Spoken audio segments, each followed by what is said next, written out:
welcome to tonight's episode of the Group Therapy Podcast. Today we have comic book artist and all-around cool guy, Adam Fields. Adam, tell us about yourself. What's up? Well, first off, thanks for having me on. I'm super excited to be on here and chat with you. It's been a while since we've seen each other. Oh, yeah. Yeah. Jim and Dan's, I think, was the last time. So, yeah. My name is Adam Fields. I'm a comic book illustrator, independent comic book illustrator. I write and illustrate a comic book series called Prowl. I've worked on multiple different indie projects. I've been published through Antarctic Press, Image Comics, Aftershock Comics, and all around just love creating stories and putting it out there. It's a really fun industry to be in. So, yeah, glad to be here. Yeah, it was last Jim and Dan show. You gonna be at the next one? I sure will. Yeah, I sure will. It's February 27th, I believe, at the Wright State Student Union. Yep. That's actually where I got my start, was at one of their shows.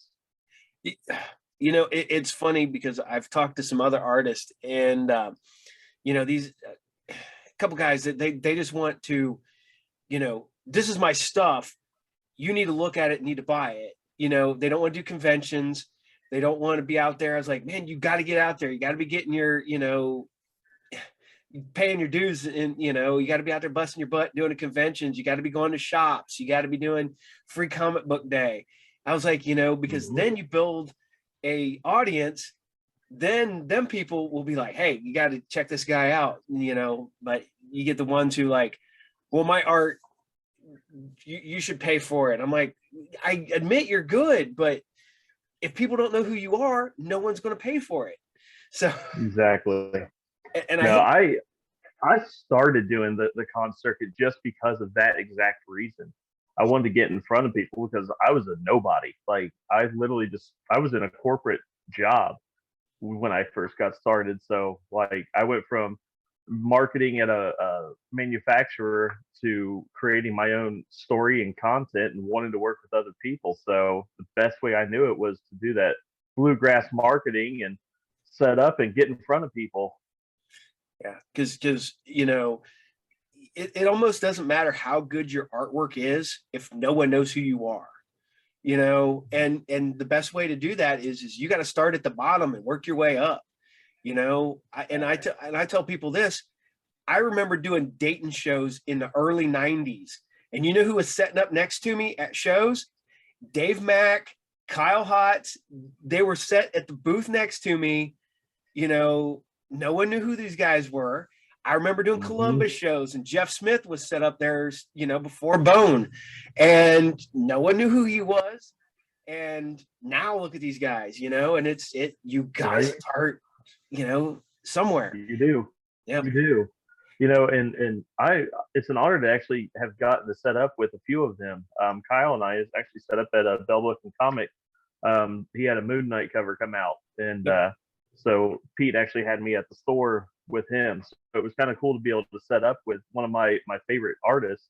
And that's something that when I first got started, it was miles and like 1,000 miles away from what I thought would be. And a few years later, I'm sitting there talking with him like we're good friends. So it's pretty cool. It's funny, like I said, I've been in this business since I was 15. So I've been doing shows and stuff for 32 years now. And I started working at the first comic book shop at 15. I turned 47 last year. So I've been at this for a long time, not including the fact that I was just a collector before that.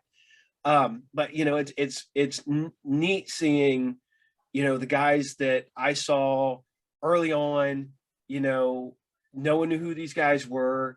No one knew who this one was. No one knew, and next thing you know, it starts going that, they start networking and stuff like that. Next thing you know, you're getting work, I was like, I remember meeting Sean Forney back in the day, and he was just doing his little stuff. Now he's, doing covers and ink, or he's doing colors, I believe, for he does a lot of Zenescope colors. Yeah.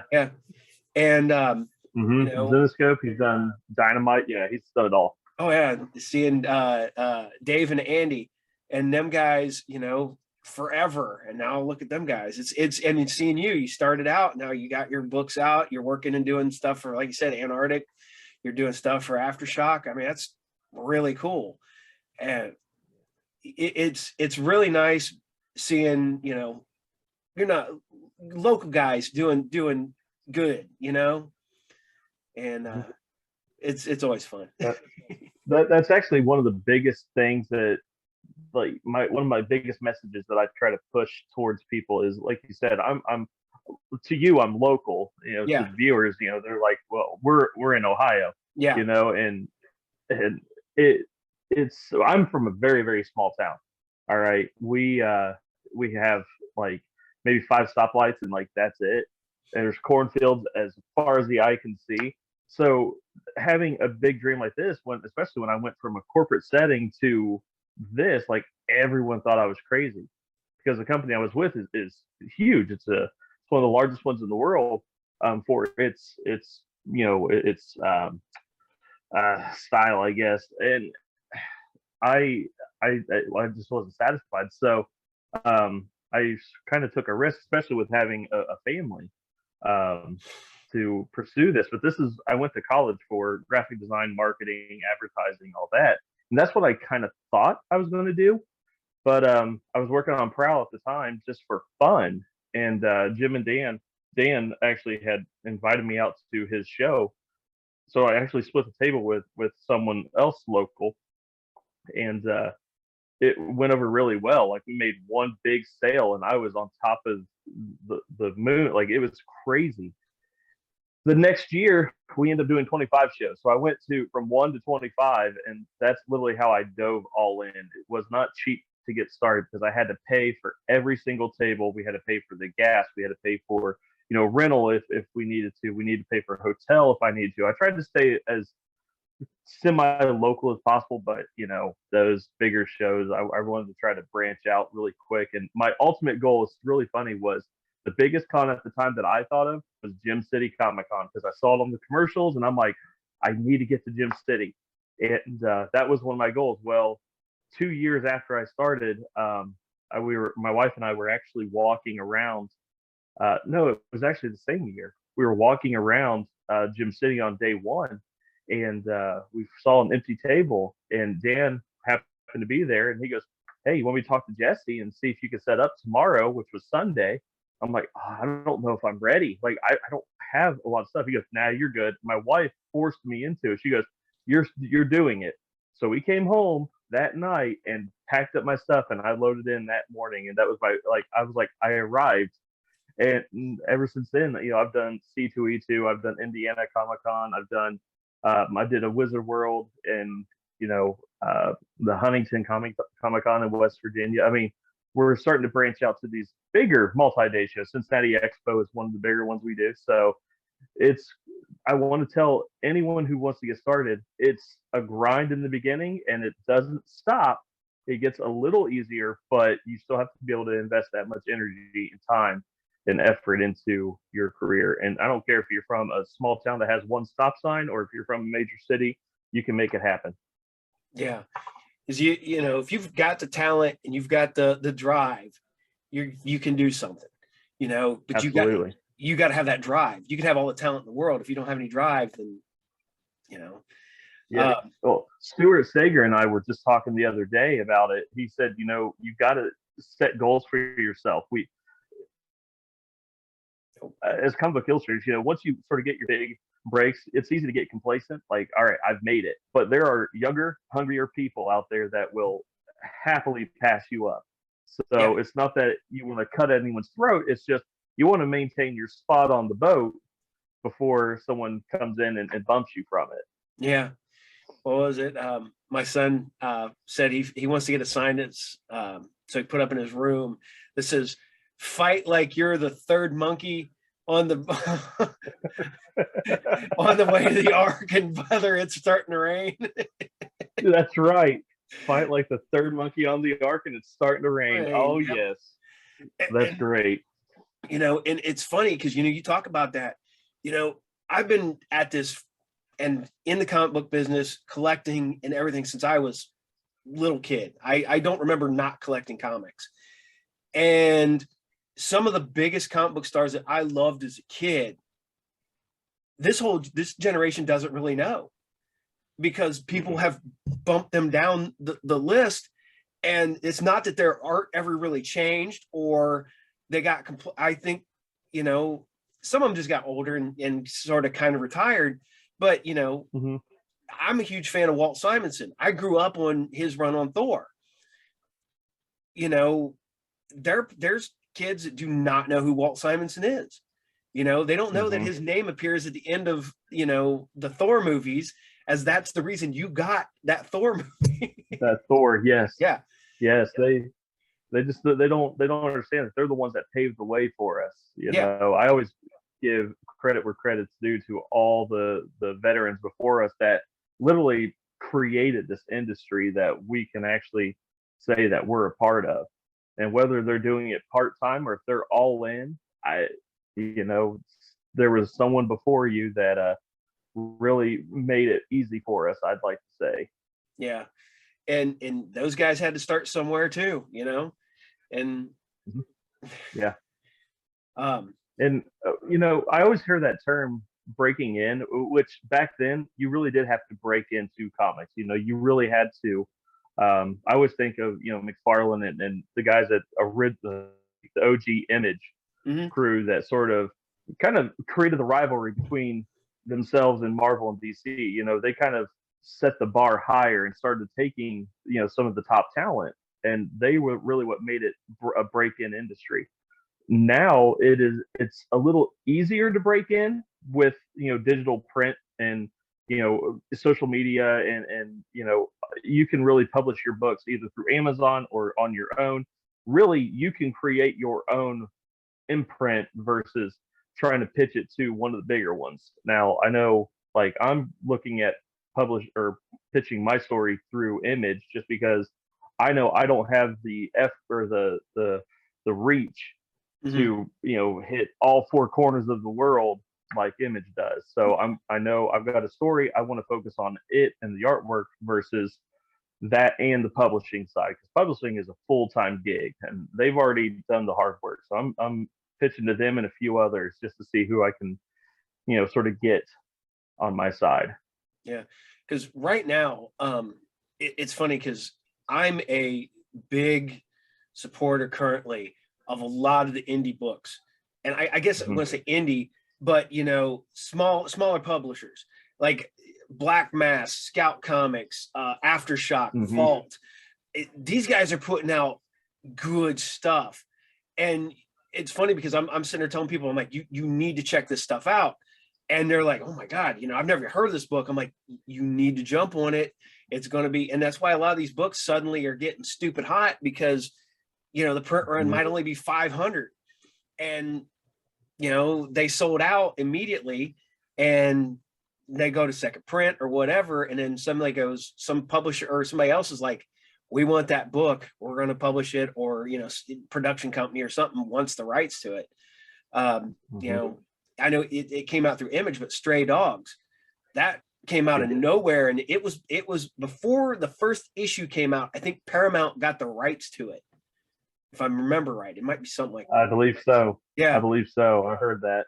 and that book is, the fact is it's Disney meets David Fincher is the best explanation for that. And I was like, you guys are sleeping on this. You need to get this. And it's funny because I've turned so many people onto it at the shop that have gone back Yep. and gotten the reprints and everything else. So yeah, Yeah, you know, I we look at a lot of like the Netflix shows and like the originals that, like, you know, The Boys, you know, some mm, people didn't even know that that was a comic book to begin yeah, with, or Lock and Key. And I'm like, no, this is where all these original ideas are coming from. They were either books or graphic novels to start. yep, So, you know, because let's face it, comics, we do over half the work for them with the writing, the character development, and sometimes the camera angles and the yeah. You're cinematography. storyboarding the Like, whole entire thing. yeah, your storyboard and everything. So it's like, well, here it is. Just put your spin to it. And, you know, because comic fans, I know a lot of us, we look for our iconic panels in the movies. You know, when Iron Man and Captain America and Civil War were face to face, that iconic scene Oh with yeah. them with his repulsor going. I mean, that was ripped right from the pages. So it's really really cool to see those homages. Yeah, and it's funny because there's people who have no clue that like 300 was a book, Sin City Yep. was a book. You know, you're just I'm like, yeah, that was a comic book, and what you know, Sweet Tooth, you know, some of these Yep. horror movies that come out like Sweetheart and stuff like that. I was like, that was a comic book, and they're like, what? I'm like, Yeah. yeah, I go digging Yeah. through my stuff. I'm like, yeah, it's right here. See? And I just heard that Oblivion song was picked up, or was at least optioned. So I heard a rumor Jake Gyllenhaal might be the lead Yeah. on that. So I mean, it's like yeah, all these were comics to begin with. So when I get asked, because I'm actually on an advisory board for our trade school, when I get asked by parents at meetings or parent events whether this is a good career, if their kid could really do something with it. So absolutely, I am.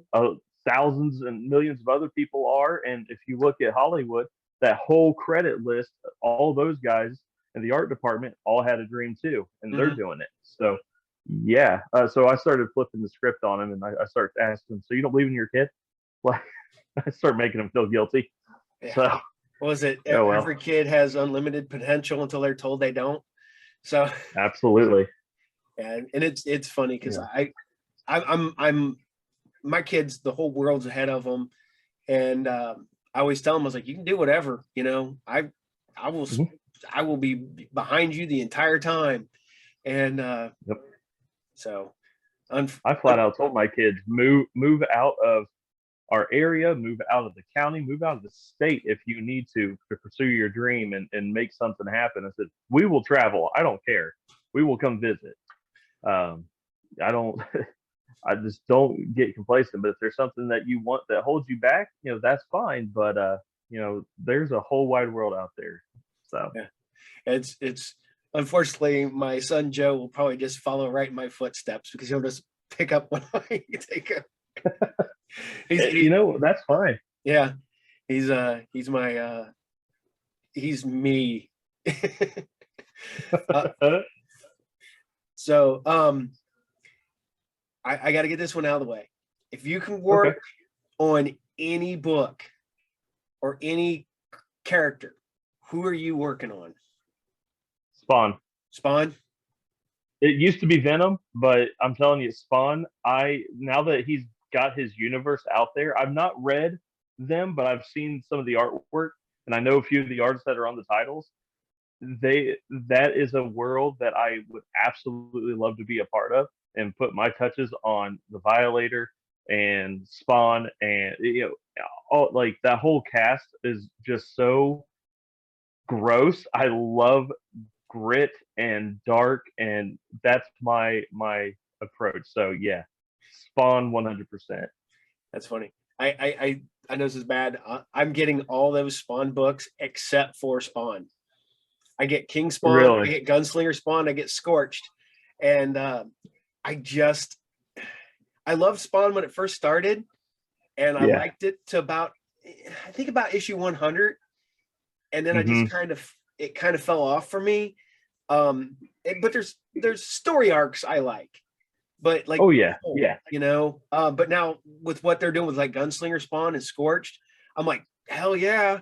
I'm like sign me up. The artwork's great, the covers are great. The Yep. you know, and then I shouldn't do that. I'm a sucker for that stupid variant cover bull crap. That I like. Right. I gotta admit, I I love the variant covers. I don't. I'm so this is might just be a big sin, but I'm not a comic book collector. So a lot of my fans know that, and now the world's gonna know. But what I do collect is story. I do collect trade paperbacks and certain like single issues, like Oblivion Song, for instance. I have all of them to date, all first printings. I love that Mhm. storyline. It was really good. But I just I don't have time to really collect in the variant. But if there is a cover that comes out from one of my favorite artists, like if Stewart has a cover, I always grab it. Kyle has a cover, I grab it. Todd Knock is one of Yeah. my other favorite illustrators from Marvel. I got his covers. So there are certain titles that I have that I'll look through, but I wait for the trades to come out. Um, but I do from a business standpoint, I do like the variant cover side because that's how a lot of us get our start is doing variant covers. So it is a really cool opportunity. One title offers up 5 different covers plus maybe a store variant. So Yeah. I've got my foot in the door because of store variants. So it's really neat to be on that side of things and get to see your artwork on a book that only a handful of people in the world are going to get. So it's a Yeah. really cool feeling. And yeah, it's now I'm the other way around. I am a massive collector. Unfortunately, my Tina hates it, but And we I all got to have a hobby. You know what I mean? I I have I got OCD, and we were talking about this earlier because me and Mark were at the gym, and I go, I'm not even I collect X-Men. I don't much care for the current storyline and stuff like that. I was like, but I've literally collected X-Men since I was like 7. So like for 40 years, you know how hard of a habit that is to break? You can't break that. No, you got to see it through. Yeah. I was like, I will collect it until I die and go, Dad, these books are good. These are garbage. Just That's right. Yeah, that knowledge is going to be priceless at that time. mm-hmm.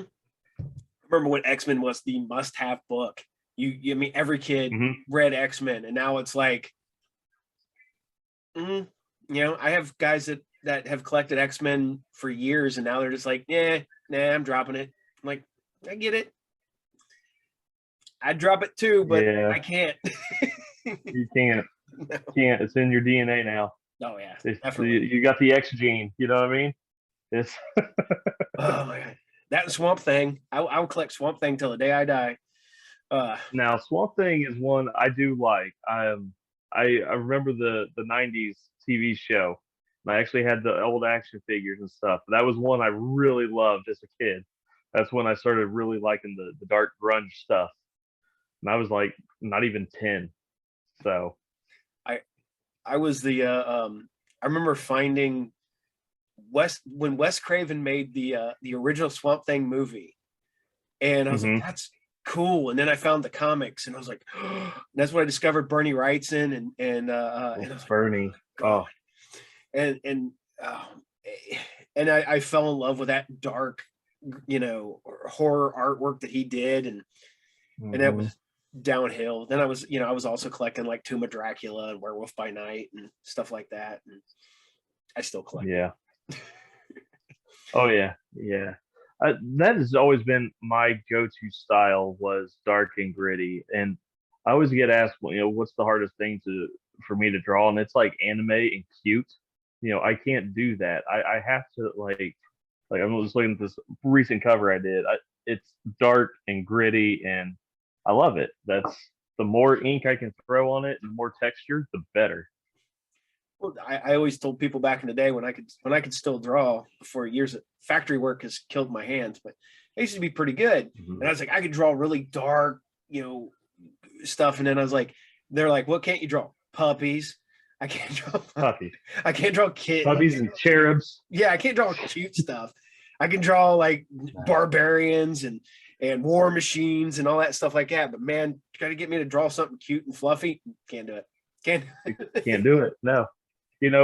I used to try to be the jack of all trades, that old saying of like, I could draw anything, but now I've actually limited myself because one, I don't want to get frustrated working on something. And two, I don't want to deliver something that is not my best. I don't want them, I don't want them to pay me for mediocre and for something that somebody else could have knocked out of the park.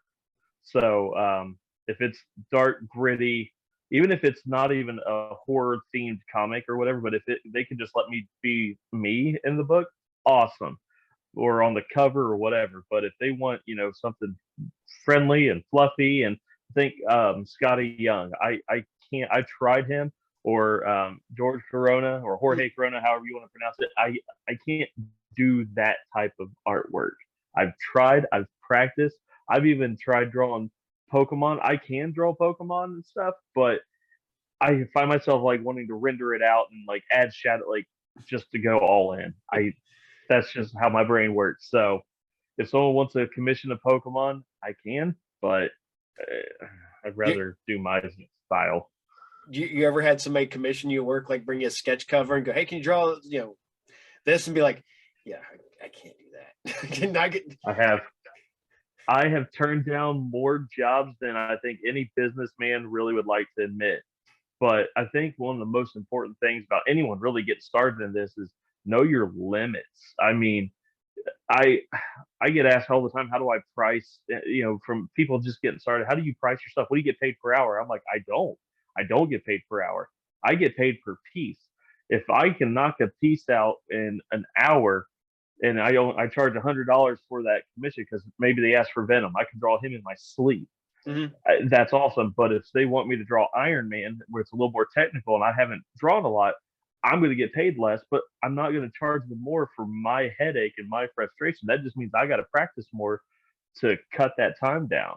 Yeah, So, they're paying you for your expertise, your talent, your skill, and your time, but they're not paying you per hour per yeah, se. So, that's one of the biggest shifts that I had to do from the corporate life to basically being a independent artist. And that's one thing that I try to guide others into is one, practice. Definitely build up your mental library.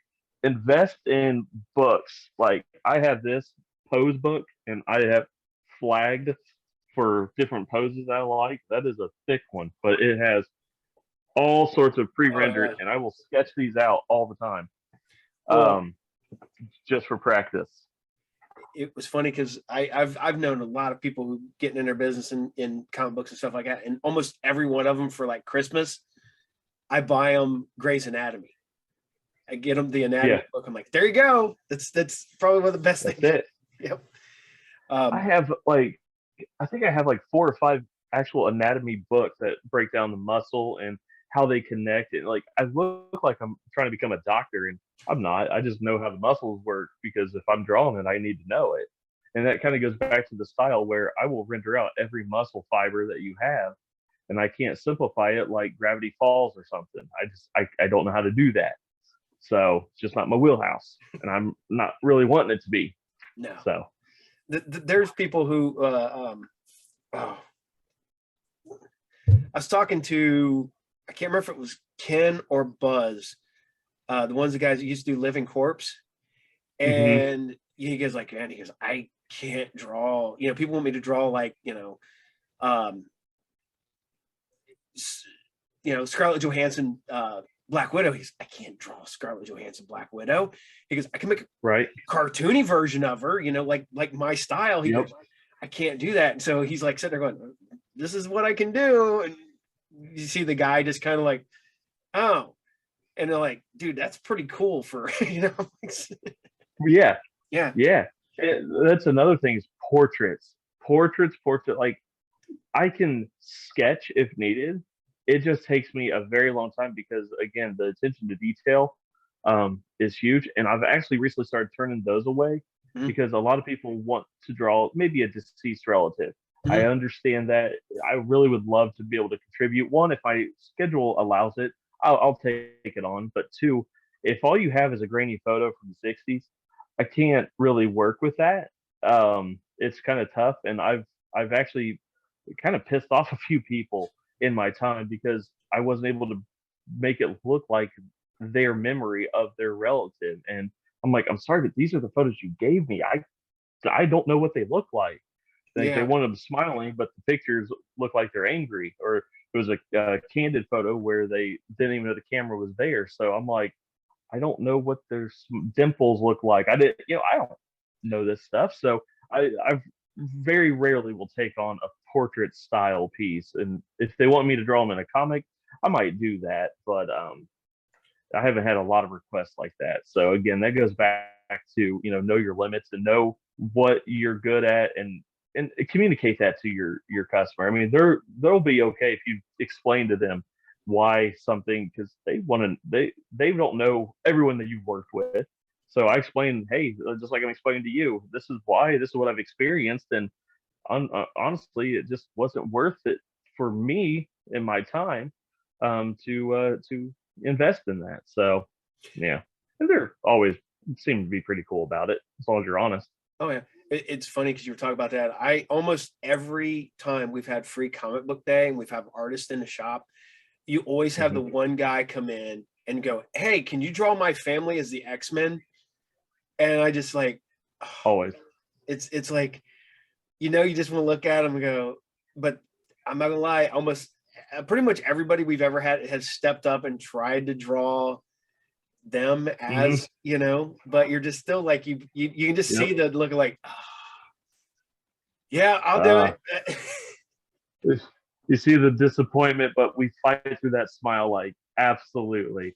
Because in the end, we don't want to disappoint anybody. I feel so bad, and my wife can actually attest to this, that when I have to turn somebody away, it eats at me, and it's not even because of the money per se. It's just they kind of had their heart set, and they came to me and asked, and to me that's an honor. Like, Mhm. you're asking me to create something so personable for you, and I know I can't deliver. One, it's either time or I just don't think I do it justice, and that feels bad. So there's really no way to practice drawing likenesses of other of certain people. You can practice sketches all you want, but at the end, everybody looks different. So I mean, Oh I've yeah. I've had to redraw a few things before because they said it didn't look like them, even though it was literally that the grid method. I literally gridded out their portrait onto paper. It was an 18 by 24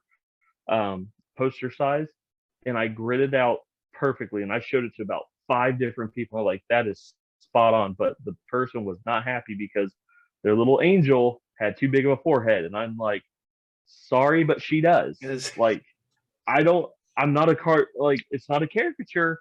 It's just how she is. Her hair was pulled back. It made her forehead look big. big. I sketched the exact. It fit in 5 squares. It was in 5 squares on this. So, oh well. Well, Can't win them all. I think it was I want to say it was Alex Ross who said he Hmm. would never do another licensed property because he did I want to think I want to say it's him. He wouldn't do because he had to do Xena, I believe. And Lucy Hmm. Lawless was like, that doesn't look like me. That doesn't look like me. And he's like, it's It does, it does. and I can't see Alex not messing something up like Yeah. that. I You want to say it was know? out. Don't quote me 100%. I know it was somebody, and I'm No. almost positive it was Xena. And for some reason, I was thinking it was Alex Ross. So Hey, not. yeah. If they're getting licensed like that, I really, I can't see it. I just think that they're so used to having their butts kissed on set all the time that when something doesn't go the way they see it, yeah, I Yeah, can see that happening. because you're like, oh, my And good butt's for too him big. No, you setting got a down. big ass. No. Yeah, you're kind of big back there. Yeah, uh, It's those are fun. Oh yeah. It's I like I said, I always feel bad because I've seen it at cons for as long as I've been doing cons. You always have the artist over there, and you always have the people going, "Oh, draw me in a comic," or "Draw, let's do that." I mean, have I have Yeah, has this mug appeared in a comic book? Yes. Do I look at it and go, that don't look like me? I'm like, it looks close enough. That's, I can tell it's close supposed enough. to be me. Got the beard, got a hat. Yeah, Yeah. that's for me, and a lot of people know this, that I turned down a lot of those type of jobs just because it just doesn't feel right for me to say yes. But there have been times that whenever I want to go into a Kickstarter and someone asks me, hey, if someone pays for this tier, would you draw them in the comic? I will say yes all the time, because one, that's going to get someone interested in that tier, which Hmm. helps the publisher, and they're going to know Adam never does this. So the fact that he's willing to do it, it's special, Yeah. because I want to appeal. So I want it to be something that they know is one of a kind. Like, I don't do it often, but when I do, it's something special. So Yeah. It's yeah, it, yeah, because it's if that's not your wheelhouse, man, so if yeah, you're going over there, that's you're putting effort into it. I am.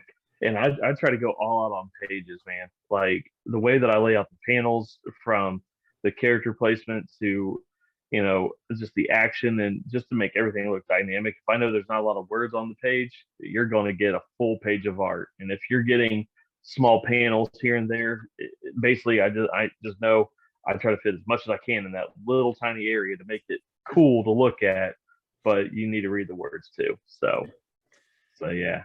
Yeah. Now, who are some of your influences? We just talked about, the grim and gritty Mhm. stuff. We talked about Bernie Wrightson.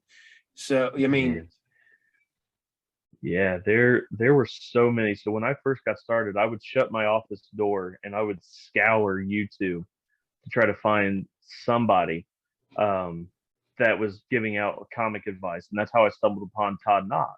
mhm. And funny story is, I actually ended up meeting him at C2E2, and I told him the story like, "Hey, I found your videos on how you were sketching on Post-it notes, and I was following along in my office on my Post-it notes." And when you started drawing with or coloring with Copics, I went out and bought a full set. Like, and he talked to me like we were best buds, and that meant the world to me. He was introducing me to these other artists that I didn't know who they were until I saw their work, and I'm like, oh my god, like it was really cool. So he's a huge influence, not only just on the art side of things, but how he treats his fans. That is the way that I want people to walk away with that type of memory. Um, Art related though, David Finch, love his attention to detail. Love, like, every bit has energy in it. From every wrinkle that he draws to his Walking Dead covers that he did, all the grunge and just gore on the zombie side, and the same amount, but it was cleaner on the, like, it was really neat. So I love David Finch style. Capullo was one of my earliest influences. Him and McFarlane were some of my very, very early ones. And Capullo, I read when I first got into comics, he was doing Zero Year and Batman. And Mhm. that was the first series that I actually had bought the whole set. And I actually still have them because it's what got me started. I read them all the way through. I copied some of the panels and art style. I'm like, man, I love he makes it look so simple. And Jonathan, his inker, like, cleans up all his mess. So Jonathan's one of my favorite inkers. Can't really beat it. And yeah, so I was copying, him, just trying to get his style, but he makes it look way too easy for what's in that his pages. Um, but yeah, those were some of my big influences. Jim Lee, his work, but I think I lean more towards David Finch on the line art and Yeah. sort of how he renders everything. David Finch's run on Moon Knight was just stupid good. Yeah. That's phenomenal stuff right there. Um, Mm-hmm. so, all right. Now, if you could work with anybody, like you get a writer and you get an inker, who you getting? Okay, writer. I'm going to say Robert Kirkman for writing, because he has such great stories, and they're always out there. I love that. I would be. I personally like to pencil and ink my own stuff just because I can speed through it. But if I had to pick an inker, Jonathan, just to clean everything up. And a good inker is also a good illustrator, I have found. Anyone can really trace a line, but somebody, it takes a special person to see what you were trying to do and make it their own. That's the key. So Jonathan does that. Jonathan Glathian is the one I'm talking about, if anyone didn't know. And then for colorist, oh my god. Well, if I got Jonathan, I gotta go Fuko. Like, his colors are just so simple. Like, there's not much to it. And honestly, I've been told that comic book coloring, it just needs to be enough to push the story forward. It doesn't need to be over rendered and everything. I am honored though, for the book that I just completed. I hired my one of my good friends, one of my very first friends once I got started. His name's Chad Shodel. He's coloring the newest book, and let me tell you, I'm glad I picked him. He's knocking it out of the park. So um, he actually told me, he's like, I'll be the Fuko to this. I said, go for it, dude. Just have fun with it. I didn't even give him any guidelines. So whatever you come up with these characters, besides the main characters, that's what they're going to be. I said, I want you to have your voice in it. So I kind of let the reins go on it. I'm glad I did. Yeah. So yeah, that'd be my team. That's pretty good. That's a pretty good team. And it's funny because I'm gonna go on Kirkman. Is I am a huge fan of Invincible, and I think Yes, Invincible is his best work. And people give me shit. They're like, "Ah, that's what." I'm like, "No, no, dude, go read Invincible. It kicks everything else's ass." it it does. It does. And one of my fans was actually he told me to check it out. So after the series came out and I binge watched it because I fell in love. I had to go back and I read I think the first two volumes. Mm-hmm. I was blown away. I'm like, oh my god, how did I not know about this? You know, Ryan's artwork in it is killer, and that was actually one of the first guys I followed on TikTok. By the way, I found him and I'm like, oh, he's on here, awesome. And so I get advice from him through TikTok. But yeah, Invincible is I think a lot of people are sleeping on it, and they shouldn't be. I did not catch it right away when it first dropped. I think I found like issue 10, and I'm just kind of like bored when I'm like, hey, it's pretty good. And then I go like, hey, What's for this? You know, 1 through 9, okay. And then it kind of went up pretty good, and then it went back down, then it went back up.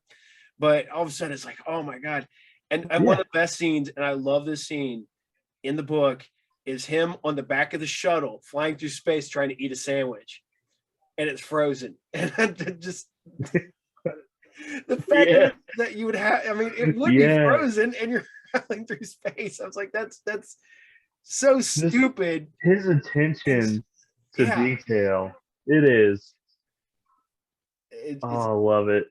Yeah, that's why I would want Robert because one, I kind of really fell in love with his approach to everything. He's such a troll, and he admits it. Like I heard in I heard in a documentary. I always put on stuff while I'm working. It was about Image. He in Walking Dead. He lied to him basically to get it published. He said something about like it was aliens that was the reason for the zombies. And like they were so many issues in, and they were like, "So when are the aliens coming?" And he goes, "I lied. There's no aliens." Like to me, that is just so ballsy and to change it. But it was such a success. They were like, "Okay." I would never have the guts to do that. Like I'm working on my synopsis right now for the full arc, stressing myself out. This dude goes up and just straight up lies, and it becomes a multi-million-dollar franchise. well, I love it. what's funny is I remember Walking Dead first dropped because I was at the time I was working at Dragon's Lair down in Dayton, and no one bought it. Yeah, No one cared. It was just another zombie comic at the time yeah, when everything was zombie saturated. And I picked up like issues 1 through 6 because Joanne, who was running it, owned it, owed me money. And I'm like, I'm just going to take these books for the money. You know, I was gathering up books instead of getting yeah. paid. And 1 through 6 of Walking Dead were like, all right. So I put them in the thing and I read them and I enjoyed it and didn't think it was going to be The Walking Dead. And and then it ended up Man, being The Walking Dead. The Walking Dead. Yeah. It's that really, and what I noticed is like that every zombie book from then on has been compared to it. Mhm. And that's why I think in the past 3 years I've started turning projects down like this, but that I've had at least 4 or 5 different zombie books that people have wanted me, or at least short stories that were part of anthologies that were zombie related. Mhm. And I'm like, I don't want to break your bubble, but it's just zombies. Like there's no depth to it. You just have mindless things going around killing people. There's not even a scare factor. There's not enough for people to get. So like I got bored drawing zombies. At first I was like, oh, these are super fun, but now I'm like, I got to find something different. So that's why I enjoyed the book that I just did for the Sub-Zero mission. It's called Blue Coat Missionary. It's a nonprofit out of Cleveland. I can talk about it in a little bit, but I like that because it is an original storyline but it's not even a franchise. And I'm trying my hardest to tell them we need to push this through to someone bigger than me because it's got some meat behind it and it's got a great motive behind it. So that right there, they already did the hard part for me is coming up with a story for this guy because it represents them as an organization and as individuals. So like this is crazy. So I'm hoping with what we're doing on this one, I'm gonna try my hardest to convince them to let me pitch it to somebody so we can get more eyes on it and more money into their nonprofit. So Yeah, that's yeah, cool. Um, let's see. Well, trying to think if I've asked you all the questions here. Also, okay. yeah. Now, when you started, when did you start self-publishing? When did you decide, hey, this is it. I'm publishing. Yeah. So almost right away, I knew I was going to be doing it on my own. Funny thing is, at my old job, I was actually the technical writer. So I was in the marketing department, but I was writing instruction manuals. So I was like friends with multiple printing presses, and I knew how to format books. Mm-hmm. And funny thing is, these were all saddle stitch books, so I already knew how to format, saddle stitch Yep. staple bound, book. So it wasn't really that big of a leap for me to go from telling you how to change fryer oil to telling sequential story. It was the more of the many details that I needed help with. That's where Dan really kind of came in and sort of swooped me up. I was just really a nobody walking through his door the first, like, I think they were open maybe 2 months or something like that. And I walked in and said, "Hi, my name's Adam. I really would like to make comics." I hear that all the time at cons. So I can't Mm-hmm. imagine how many times he's heard that in his life. And he goes, "Oh, that's cool." And, he still took me serious, but he didn't realize how serious I was and that I'd already started scripting my way and researching. So when I started showing him, basically phases like, "Hey, I've already got this phase done. Hey, I've already got this plotted. Already got the first couple pages drawn." He goes, "This is good." He actually was the one that kind of held me know what to, how many issues I should have printed my first time around, and how to really get them in other people's hands.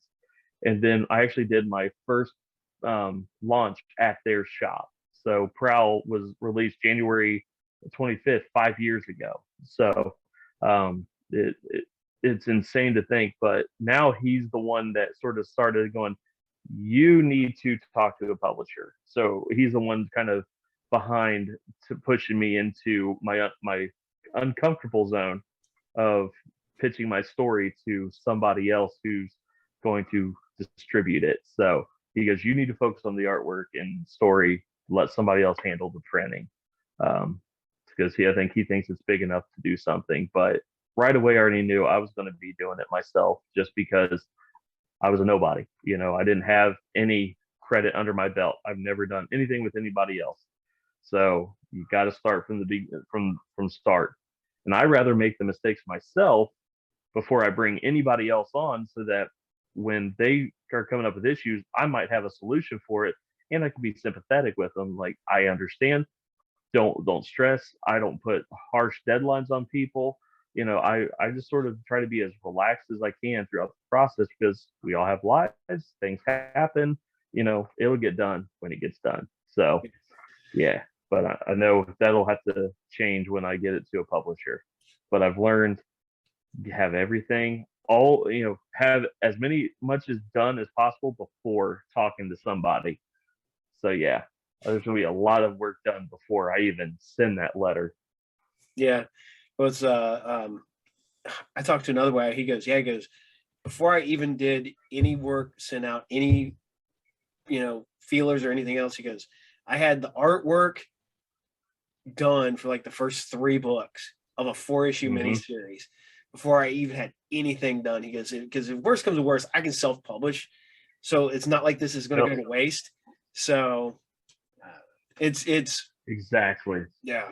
I mean, Exactly. I write when I actually have time, which is not often. Um, and I've got some stuff which I've not gotten published because I've got artists that have worked on it and I don't put them on any deadlines. So if I ever get the artwork, it's like, hey, I can actually publish this now. Uh, Yep. I love Jay to death, but Jay Cordray has my book. He's got, I have the last page of the first story arc hanging on the wall in my shop. So, and I don't have anything else. I know it exists, but I have the last page. But I created essentially two universes, and I have a superhero universe, and then I have a like supernatural universe, and Yeah. you know, and so I fiddle with them still to this day. I've got notebooks full of stories because I'm weird and I hate typing, so everything is legitimately handwritten. Then when I have to send it to somebody, I have to type it all out, which I suck at. I used to have Tina do that, but now Tina's so busy with school and everything else that she doesn't want to type it all out. So now I have to like, okay, Heck, it's fine. Yeah. the 2-finger method. So now, when you create, do you like plot first? You know, like, or do you write the story first? Like just Man, I fumble through. I'm telling you, I have a couple people that I reach out to whenever I'm starting to write. Like, hey, I have a nugget of an idea. Like, here's like an action scene that I want, and I really build my story around the action scene. For Prowl, so right now I've already released issues 1 through 7. They're good, but they're not great. So I'm actually remastering, and that's what I'm going to be pitching. So I'm actually starting it over from one, and I'm only going to do 6 issue volumes. So that's going to be going forward. So what I did was I knew where I needed the story to end that will carry it forward, and I knew what the climax of this arc is going to be. So I literally write down climaxes, and I like you. I'm old school. I like. Let me see here. Let me see if I can grab this for you. Yes, there they are. I legit have post-it notes that I write scenes on, and like, and I will stick them around as a timeline, and will shift them around as needed. And then I take a picture of it, or I stack them in order and I number them. And then I type them all out. So I have, the major arc done, like the full plot, but then I will break it down into chunks like, okay, this could be a climax, this could be a climax, this could be a climax. That's going to be how many volumes. And then I break it down from there. When I dive into a script, I don't even worry about dialogue. I don't even worry about panel breaking. I know that I'm going to have 24 to 26 pages in my book. So I try to keep it at least 24. I think the 6th issue for the remaster of Prowl, I think 28 pages because I needed the extra, and it's the finale, so why not make it go a little longer? So I write out, page 1 through 24, in the number, and then on this page this happens, this page this happens, this page, and then I will try to figure out how to bridge them and panel, and then I just sort of break it out from there. And so far it seems to work. I don't know if that's how they teach you, but I've had to teach myself writing because I didn't go to school for writing. Like I said, I was a technical writer. So if you read Prowls 1, 2, and I think 3, it sounds very robotic. I've been told as they're talking in the dialogue because that's how I was taught. I worked with a paralegal side by side on how to write these documents. That's all I knew. But now I've learned how to free flow and give people their own voice and their own, basically their own dialect. Like I think of Penguin often in Batman, how he cuts off some of his words, and you read it that way to give him that New York style accent. So it's like, that's what they mean by it sounds robotic. Got it. So yeah. But when I script it, it's like the story.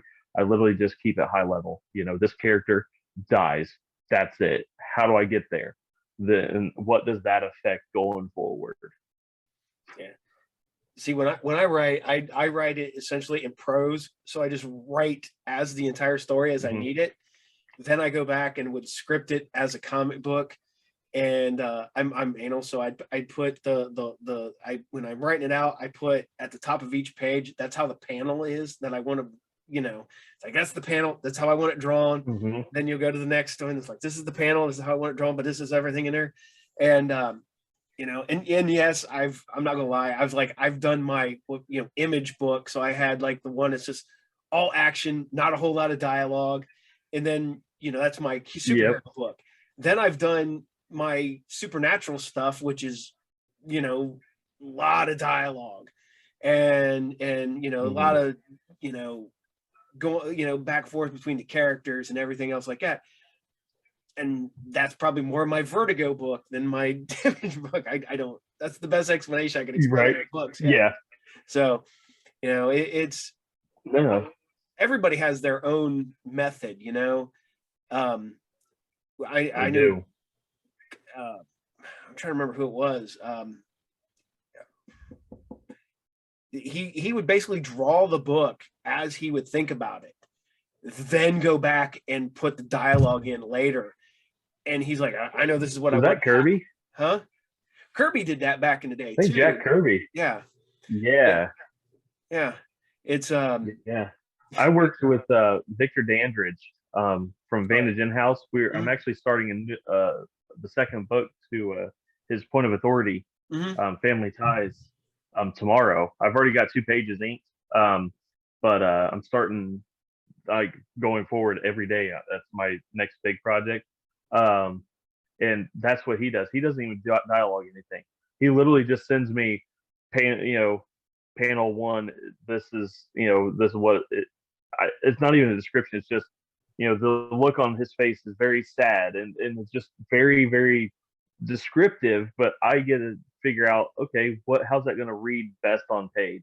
And what's funny is he's already done thumbnails himself, just in case if I don't have ideas or what he thinks it should look like. And then when I send him my thumbnails, he goes, dude, these are better, run with them. I'm like, oh, okay.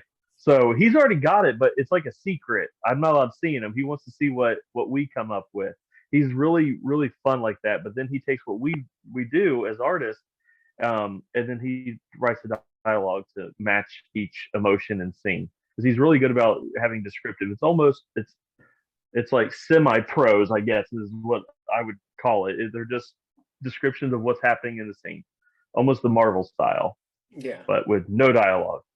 So sometimes that gets confusing. I'm not gonna lie, not having dialogue. So I'm like, what are they saying? Like, I need to know something, but it's a big surprise. So when I see the final book, it's like reading it for the very first time, even though I drew the whole thing. I'm like, oh, this is kind of cool. That is, like I said, everybody has their own method. It's different. Yeah. They do. Oh man. It's funny because when I've just read a while back. Well, I reread Kirby King of the Comics, the big Mark Evner wrote it. That's a great study in that. I just read, I don't know if I have it close by, it's somewhere on the bookshelf. Steve Ditko's one, which is similar, and you're talking kind of like second, almost third hand, because Ditko didn't really talk to anybody. But seeing their method, and then I remember finding the old how to draw videos that came out in the early 90s on VHS. I don't remember if you knew, they're like Comic Crates, I think. And watching those guys create, and finding stuff from like John Buscema create, and you're like, man, no one does anything similar. And they tried to do oh, this is the Marvel way, we do it, all of us do it. And I'm like, no, you don't, man. Literally, the first book that I bought was Illustrating Comics the Marvel way. Yep. I think every artist, the comic creator, should have this and read it cover to cover and practice, because there's some good foundations in there. but then you can modify them your own way because, like you said, everyone has their own approaches. Mhm. Like I don't need to shadow and draw and render out anything with pencil. I rough it all in.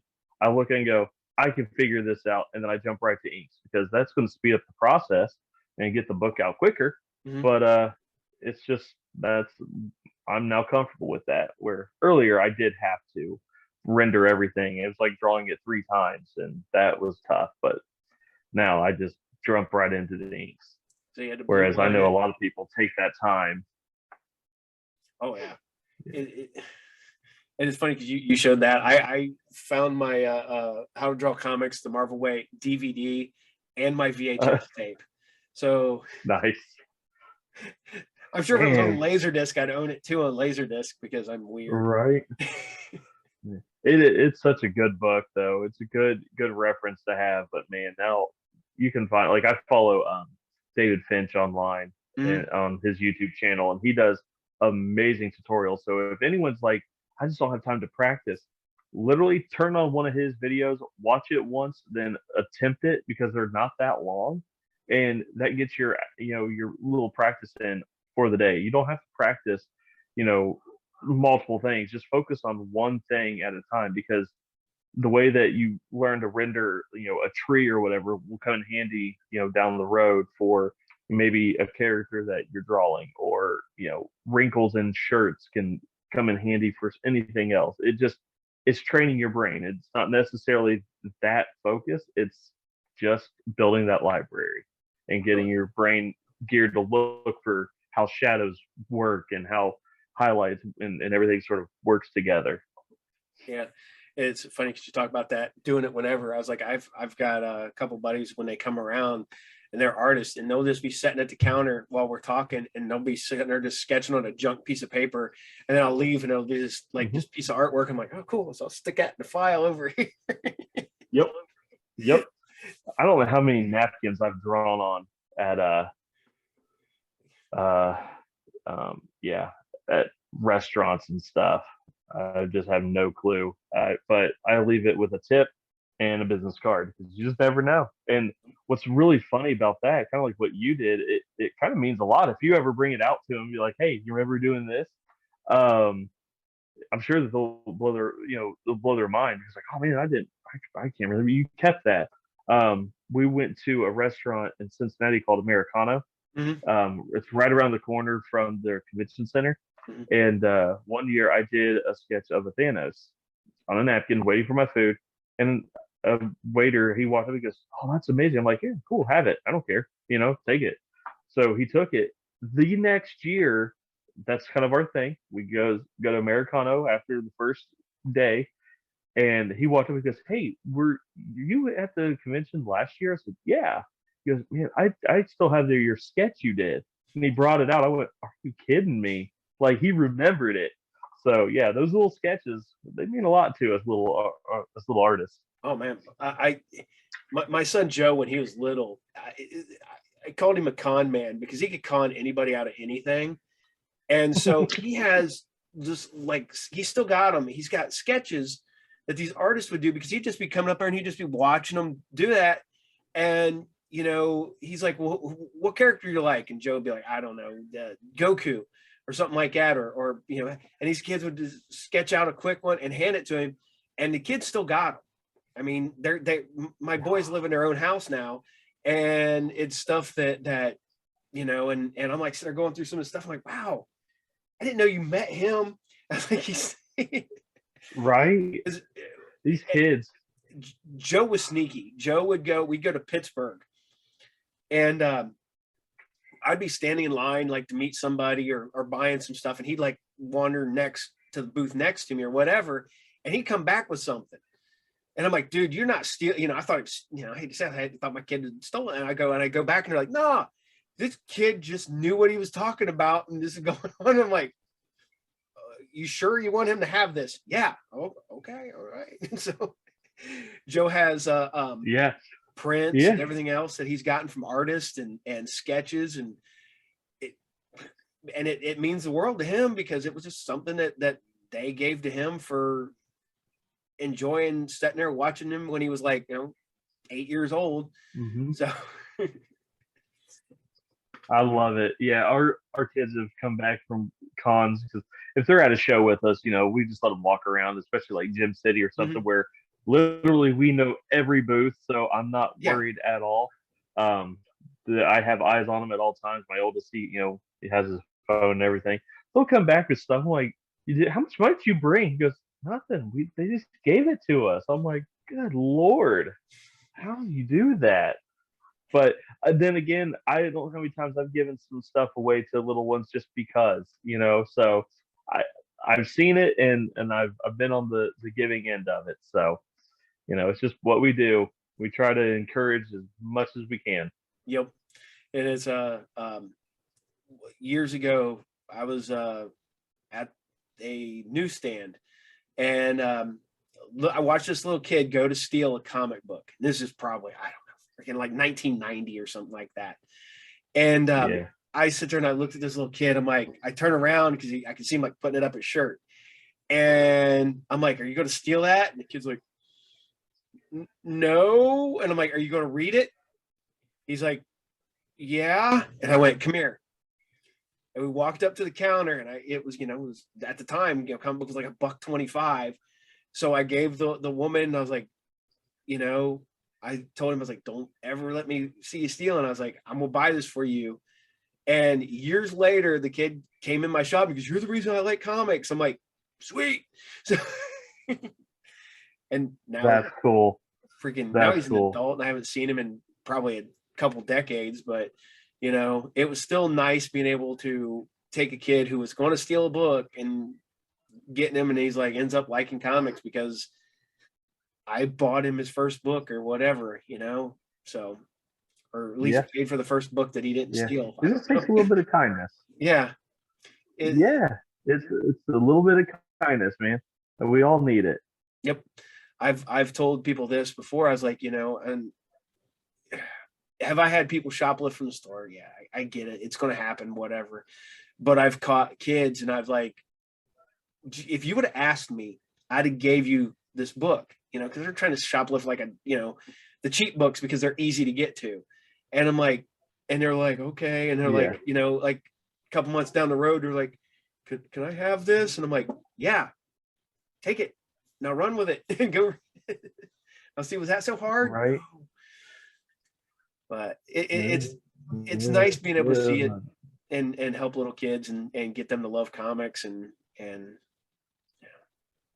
So Yeah, same. The comic reading side and then the art side. I mean, they go hand in hand.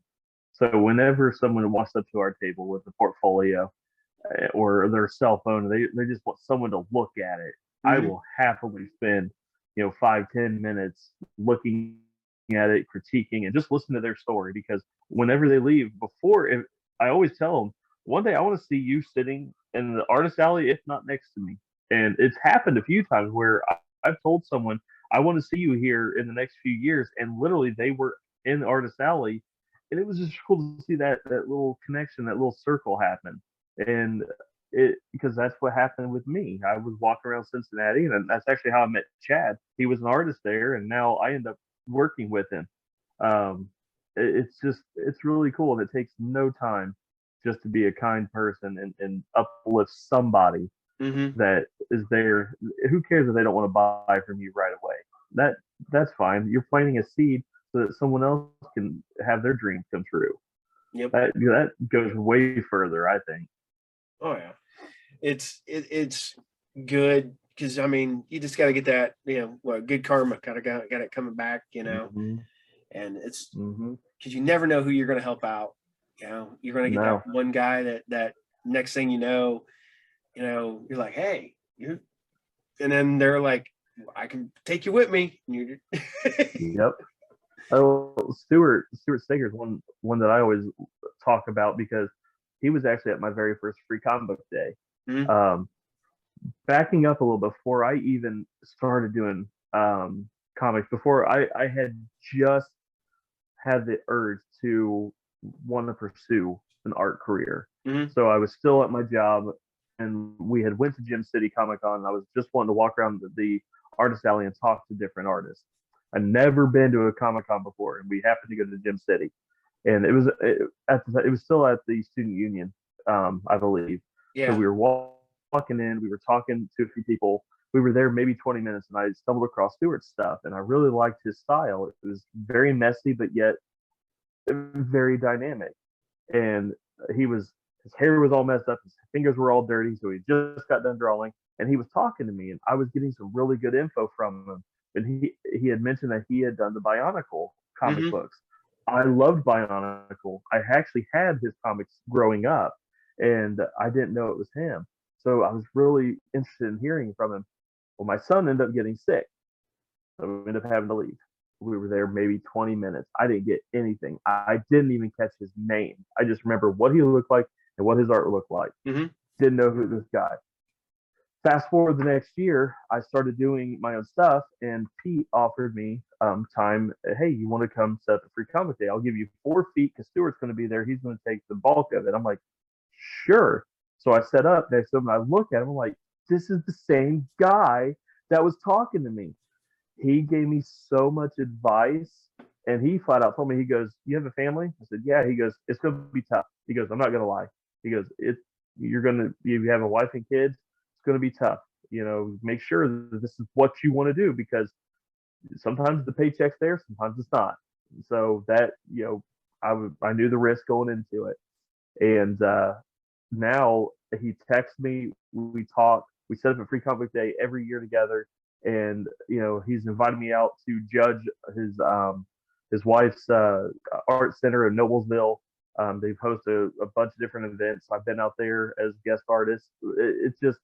It's really cool to see that full circle come. But he invested in me, and now we're working side by side on stuff. So it's really cool, and that's what I'm hoping to do with the younger generation that want to come in.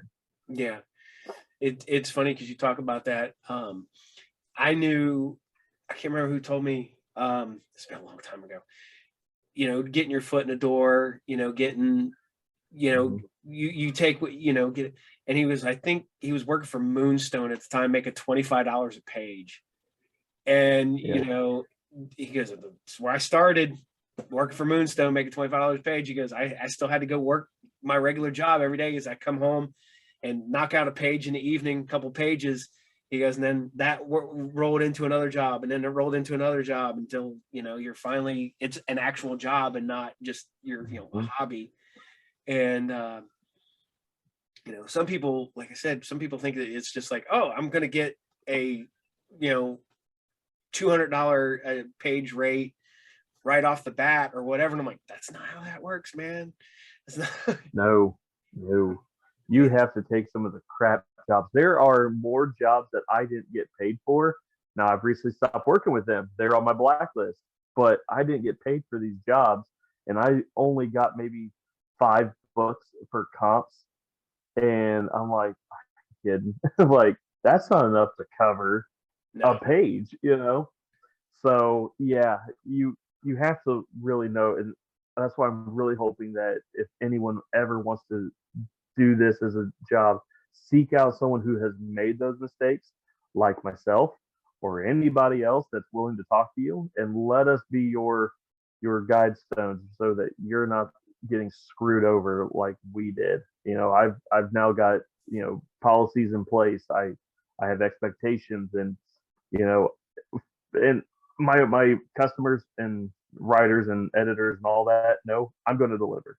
That I have the track record now that Adam charges this much for pencil and ink, and when he says he's going to do a page or 2 pages a day, they're going to get two pages a day. Like, they just know that.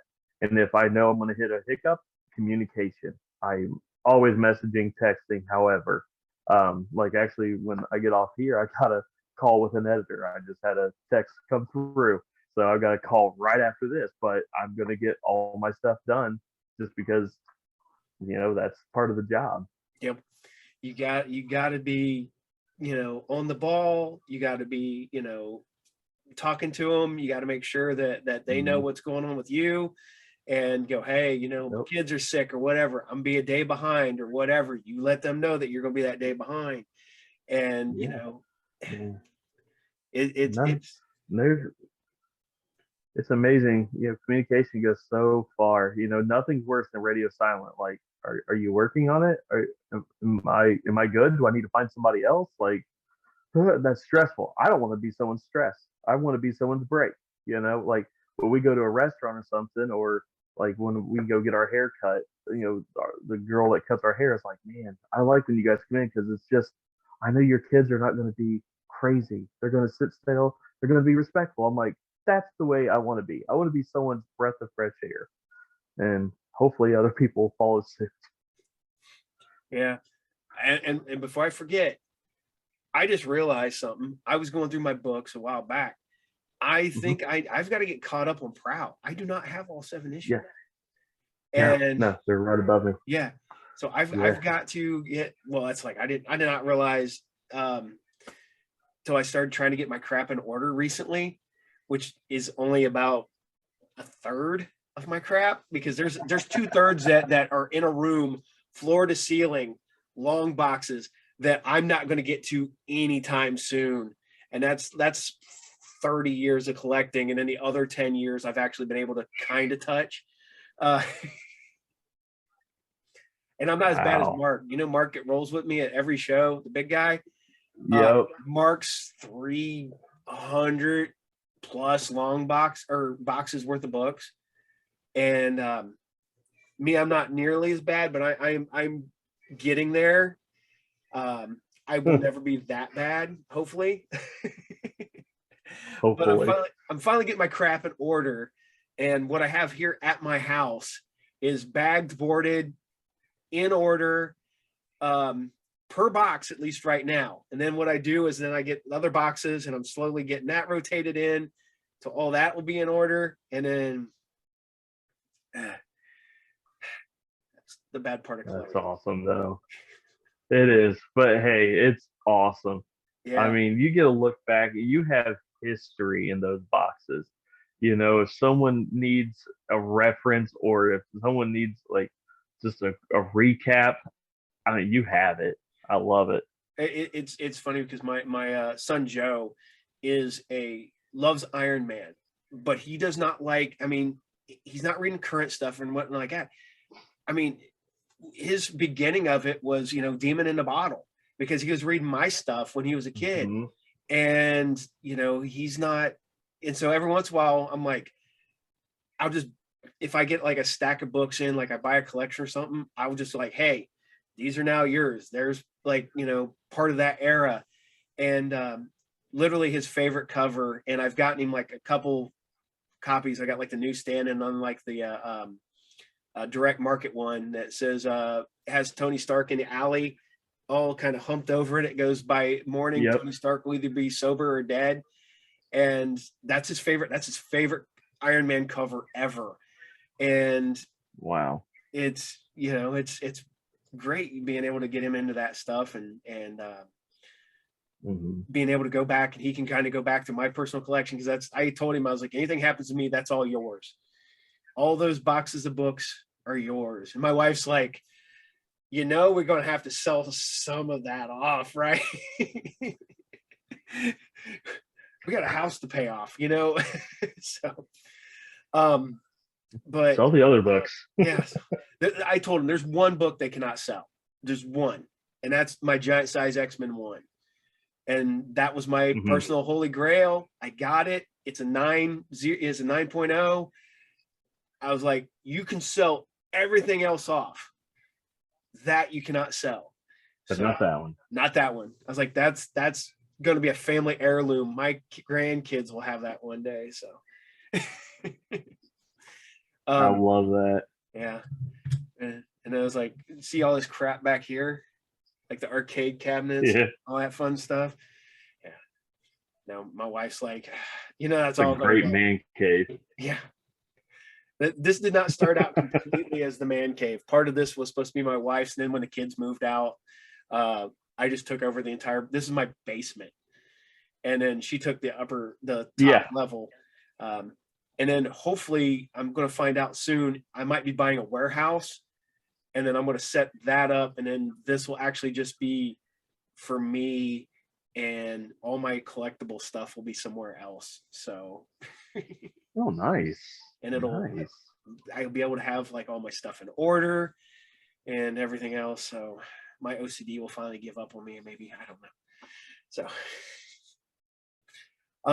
That'd be awesome. yeah. Well, you said you got some business to take care of, so I'm going to let you go, Oh, yeah. and I will be seeing you in a few weeks at Jim and Dan on the Can't wait, man. 27th. And I was going to come Yes. over and talk to you at the last show, but literally I was busy the entire time. I'm like trying to like kind of shop, and I would like walk away, and then I'd have to hurry up and come back, and then I'd walk away for it, and I'd have to hurry up. So I'm going to hopefully be able to come over and actually visit and pick up some stuff that I'm missing next time. So, all right. You send me a list of stuff that you need. I will make sure I have a nice little call package for you. All right. I might get you to get me, if you still got like 1 through 7, I might do that as a put it together and do it as a giveaway for my channel too. So absolutely. Cool. Consider it done. Go ahead. Sorry. Oh, I'll say consider it done. I'll have it ready for you. Sweet. All right. Well, I'm gonna let you go tonight, sir, and thank you for being on the show. I greatly appreciate it. And this will probably not drop this Monday, but next Monday. So I'm just giving you a heads up now. Cool. So Perfect. Take care, and hope you get all your business taken care of. And I know that you're hopefully we won't get this horrible weather that's supposed to be coming, and you can get out and do stuff. My wife already said that I think starting Wednesday it's supposed to be insane. So we'll see. Yeah, we'll see. It depends on which weather report. Like Amazon weather is like we're not getting it, but like other channels we're getting it. So I'm like, yeah. There's one that she follows, and he has been correct every time. Dayton Weather Spot or something like that. He's got 3 models, and they both say we're going to get at least something. One is worse than the other, and then the other is the absolute worst. So we'll see. All right. Well, take care, sir, and I will see you too, man. I can't wait. It'll be fun. Take care. Take care. Bye. Bye.